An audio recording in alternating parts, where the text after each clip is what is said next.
নমস্কার দর্শক, আপনারা দেখছেন বাংলার কণ্ঠ নিউজ, সত্যের পাশে মানুষের সাথে। আমাদের মা ক্যান্টিন রয়েছে, সেই ক্যান্টিনগুলোতে 367টা, তাই তো অ্যাপ্রক্স 400-র কাছাকাছি সংখ্যা আপাতত এই থাকছে। সেখানে আমরা দুদিন করে মাছ খাওয়াবো, সপ্তাহে দুদিন করে মাছ খাওয়াবো, 5 টাকাতেই খাওয়াবো। এই কাজগুলো আমরা করছি। বাকি অন্যান্য বিষয়গুলো আছে, হবে। আমরা কয়েকটা প্রোগ্রাম পেয়েছি। সেটা হলো আগামী 30 তারিখে কেন্দ্রীয় আরবান এবং পাওয়ার মিনিস্টার আসছেন, অগ্নিমিত্রা পাল মহোদয়, তার প্রোগ্রাম পুরো অ্যাসিস্ট করছেন। আমিও একটা সময় নিশ্চয়ই কাটসি মিট করব।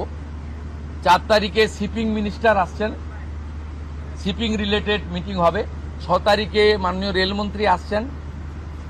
আর 8 তারিখে দিল্লিতে স্বাস্থ্য দপ্তরের সঙ্গে পশ্চিমবঙ্গ সরকার আয়ুষ্মান ভারতের এগ্রিমেন্ট করবেন। এই প্রোগ্রামগুলো আপনাদের মাধ্যমে আমরা জানাতে চাই।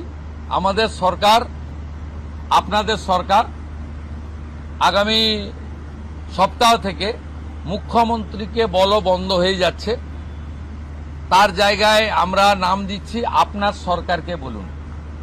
আর পুরনো যে নাম্বার ছিল ওর নাম্বারেরও বদল আসছে। এই সংক্রান্ত বিস্তারিত যেদিন আমরা লঞ্চ করব সেই দিন আপনাদেরকে নাম্বার জানাবো। নামটা আমি আজকেই জানিয়ে দিলাম, আপনার সরকারকে বলুন। মাননীয় রাজ্যসভার সাংসদ শ্রমিক ভট্টাচার্য মহোদয়কে নাম ঠিক করার জন্য সরকার পরামর্শ চেয়েছিল, তিনি এই নামটা ঠিক করেছেন। মুখ্যমন্ত্রী হিসেবে আমি সেই নামটা গ্রহণ করেছি।